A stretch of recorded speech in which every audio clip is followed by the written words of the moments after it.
సముద్రమంత ప్రేమ ముత్యమంత మనసు ఎలాగ దాగి ఉంటుంది లోపల.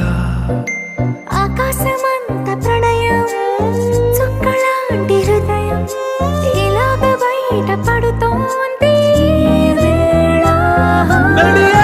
లాంటి ప్రాణం నడి మేఘానితో ప్రయాణం. ఇక నా నుంచి నిన్ను నీ నుంచి నన్ను తెంచలేదు లోకం. జల జల జలపాతం నువ్వు సెల సెల సెల ఏరుని నేను సలసల నువ్వు తాకితే నన్ను పొంగే వరదైపోతాను.